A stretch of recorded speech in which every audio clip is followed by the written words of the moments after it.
विद्यार्थियों नमस्कार, मैं रमन कुमार आपके अपने चैनल में स्वागत करता हूं। विद्यार्थियों, आज मैं लेकर आया हूं कक्षा 12वीं की हिंदी का आरोह भाग 2 का काव्य खंड।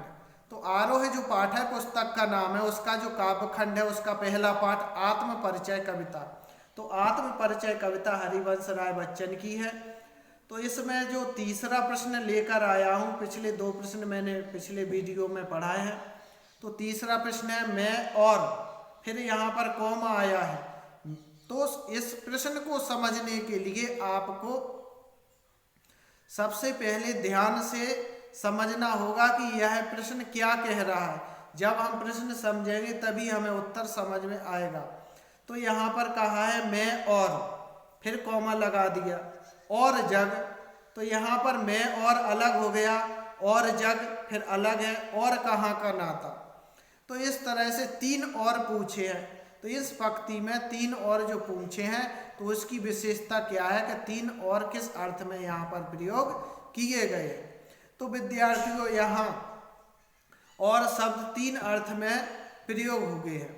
तो यहाँ पर यमक अलंकार है। तो आइए इनका अर्थ समझते हैं। तो पंक्ति में कहा है मैं और जग, और कहाँ का नाता। तो कवि ने ऐसा क्यों कहा है, इस शब्द की विशेषता बताइए कि 3 और है, इसमें 3 और के अलग अलग अर्थ आए हैं। तो यहाँ पर कवि कहता है कि मैं और इसका अर्थ हुआ कि मैं स्वयं, और का अर्थ होता है अलग होना। मैं औरों के जैसा नहीं हूँ, तो मैं अलग हूँ, मैं इस संसार से अलग हूँ। और जग, और यह संसार भी अलग है। तो मैं और संसार दोनों अलग अलग है। तो मैं और जग, तो मैं और इस संसार की तरह नहीं हूँ, औरों की तरह नहीं हूँ। तो मैं और, इसका अर्थ यह हो गया। इस और का अर्थ है कि मैं इस संसार की तरह नहीं हूँ, मतलब और जग, और यह संसार भी मुझसे अलग है। तो यह संसार भी अलग है और कभी कह रहा है मैं भी अलग हूँ। तो मैं और जग, तो मैं अलग हूँ और यह संसार भी अलग है, मतलब मैं इस संसार से अलग हूँ, संसार मुझसे अलग है। अब फिर तीसरा और है, और कहाँ का नाता। तो इस तरह कभी कहता है कि मैं और जग, तो मैं इस जग की तरह नहीं हूँ और यह जग मेरी तरह नहीं है, और कहाँ का नाता। तो मेरा इस संसार से कोई नाता नहीं है। तो इसका अर्थ यह होता है। तो कवि स्वयं को इस संसार से अलग बताता है, तो इस संसार के चक्कर में नहीं पड़ता है। पहले और का अर्थ तो यह होगा। दूसरे और का अर्थ होगा कि यह संसार मुझसे अलग है। यह संसार क्या है, सुख सुविधाओं का संसार है, इसलिए संसार मुझसे भी अलग है। और जग का नाता, तीसरे और का प्रयोग कवि ने कहा है कि यह संसार और कवि एक दूसरे में कोई संबंध नहीं है। तो और कहाँ का नाता, मतलब मेरा इस संसार से कोई नाता नहीं है। तो कवि यहाँ पर स्वयं को समाज से अलग मानता है। तो इस प्रकार से हम संक्षेप में लिख सकते हैं कि कवि यहाँ पर और का, पहले और का अर्थ कहता है कि मैं इस संसार से अलग हूँ। दूसरे और का अर्थ यह है कि यह जग भी मुझसे अलग है। और तीसरे और का अर्थ है कि मेरा इस संसार से कोई नाता नहीं है, कोई संबंध नहीं है। इस तरह से कवि अपने आप को इस समाज से अलग मानता है। फिर चौथा प्रश्न आता है शीतल बाड़ी में आग के होने का क्या अभिप्राय है। तो यहाँ पर अगला प्रश्न पूछा है कि शीतल बाड़ी में आग, मतलब यहाँ पर शीतल तो बाड़ी है, ठंडी है, लेकिन फिर भी उसमें आग है। तो यहाँ पर भी विरोधाभास हो रहा है। तो इसका अभिप्राय बताइए, आशय बताइए। तो कवि ने यहाँ पर कहा है कि कवि की वाणी शीतल है, परंतु उसके मन में विद्रोह है, असंतोष की भावना भरी हुई है। तो जिस तरह अग्नि प्रत्येक वस्तु को जलाकर नष्ट कर देती है, इसी प्रकार वाणी की कटुता भी व्यक्ति के लिए अग्नि का काम करती है। तो यहाँ पर कवि ऐसा क्यों, इसलिए क्योंकि इस समाज की व्यवस्था से वह संतुष्ट नहीं है, क्योंकि इस संसार में वह प्रेम नहीं है। तो इस जिस संसार में प्रेम ना हो ऐसे संसार को वह स्वीकार नहीं करता है, इसलिए कभी अपनी वाणी के द्वारा असंतुष्टि को व्यक्त कर देता है और ईमानदारी से अपने धर्म को निभाते हुए लोगों को जागृत करता है। तो इस तरह से यहाँ पर संक्षिप्त में हम लेंगे, यहाँ पर लिखेंगे कि कवि कहता है कि मेरी वाणी शीतल तो है परंतु मेरे मन में विद्रोह और असंतोष की भावना भरी हुई है। तो इस तरह से वह भावना है, तो मेरी वाणी कटुता का कार्य करती है, मतलब वह आग का काम करती है। शीतल वाणी भी आग उगलने लगती है। क्यों? क्योंकि वह समाज में प्रेम नहीं है, समाज की व्यवस्था से वह संतुष्ट नहीं है, तो इसलिए ऐसे समाज को स्वीकार नहीं करता है।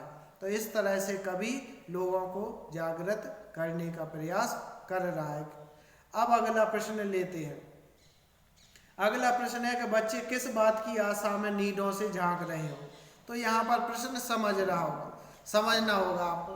तो बच्चे किस बात की आशा से नींदों, तो अब यहाँ पर बच्चे कहा है, तो बच्चे तो अब आपके मन में उत्पन्न हो रहा होगा, छोटे छोटे बच्चे होते हैं।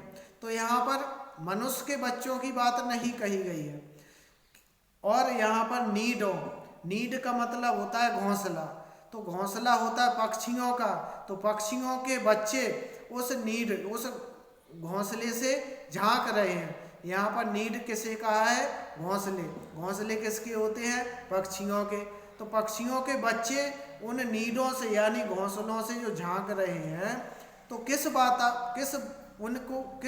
कौन सी आशा है, किस बात की आशा है जो उस घोंसले से बाहर निकल कर झांक रहे।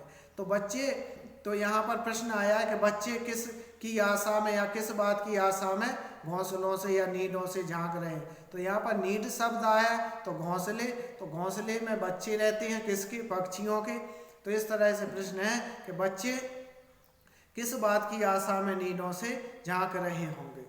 तो पक्षी दिन भर भोजन की तलाश में यहाँ वहाँ भटकते रहते हैं और उनके बच्चे घोंसलों में उनका इंतजार कर रहे हैं। तो उनके बच्चे, पक्षियों के बच्चे इस आशा से नीडों से झांक रहे हैं कि उनके माता पिता उनके लिए दाना पानी यानी भोजन सामग्री लेकर शीघ्र ही उनके पास आते होंगे और उनका पेट भरेंगे। तो इस आशा से वह नीडों से झांक रहे हैं। तो इस तरह से यह प्रश्न बनता है। फिर हम अगला प्रश्न लेते हैं। तो अगला यहाँ पर प्रश्न है कि दिन जल्दी जल्दी ढलता है। दिन जल्दी जल्दी ढलता है, तो इसकी आवृत्ति से कविता की क्या विशेषता है? तो दिन जल्दी जल्दी ढलता है की आवृत्ति से कविता की कौन सी विशेषता का पता चलता है? तो यहाँ पर कविता में आया है कि दिन जल्दी जल्दी ढलता है, तो इसकी आवृत्ति हुई है।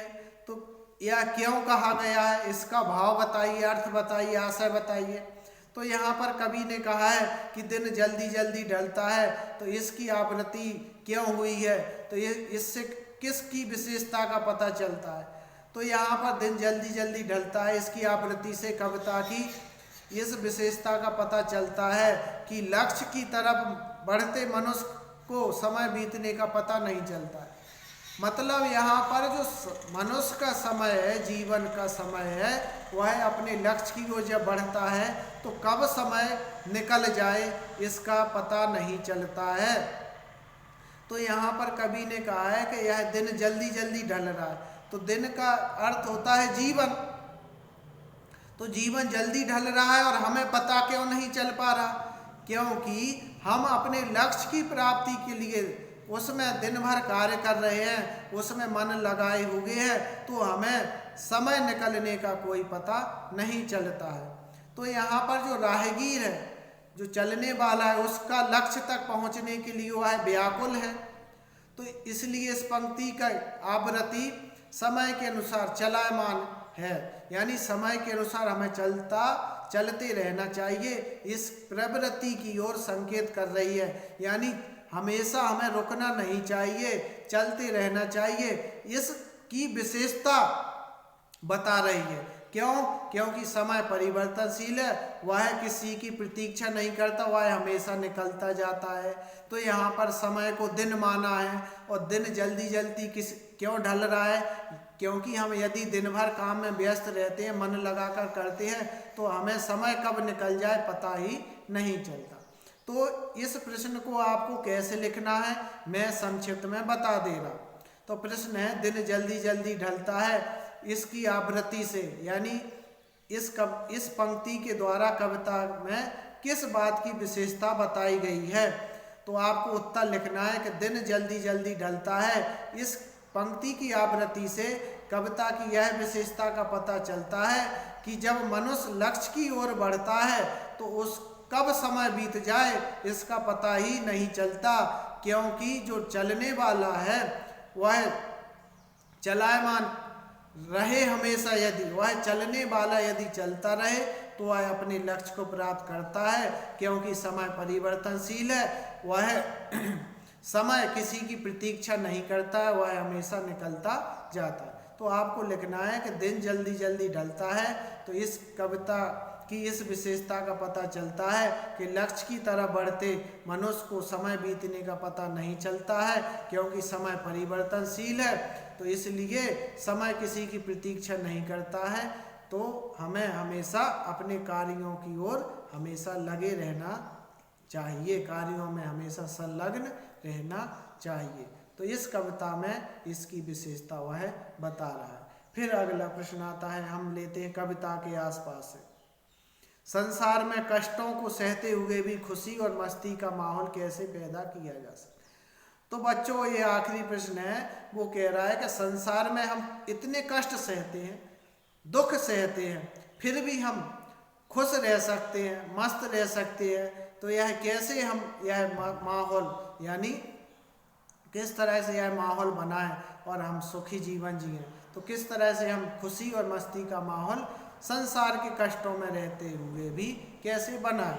तो मनुष्य क्या है कि मनुष्य संसार का एक प्राणी है, वह संसार में रहता है, तो संसार में तो कष्ट है, तो कष्ट सहते हुए वह अपने जीवन में कार्य करता रहता है।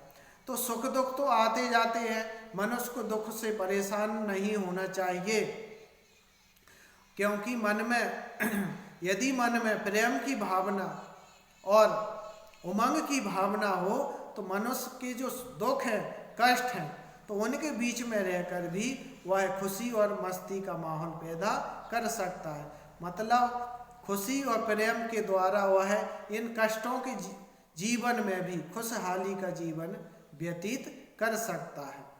तो इस तरह से आप संक्षिप्त में लिख सकते हैं कि संसार में कष्ट सहते हुए खुशी और मस्ती का माहौल कैसे पैदा किया जा सकता है? तो उत्तर लिख सकते हैं कि मनुष्य जब संसार में रहता है तो संसार में अनेक कष्टों को सहता रहता है, और इन कष्टों का सामना करते हुए भी वह खुशी और मस्ती का माहौल पैदा कर सकता है।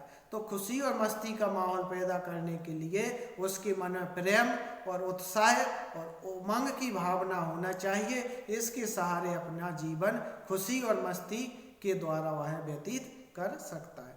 तो विद्यार्थियों, आज इतना ही। अगला पाठ हम अगले वीडियो में लेकर आएंगे। तब तक के लिए नमस्कार।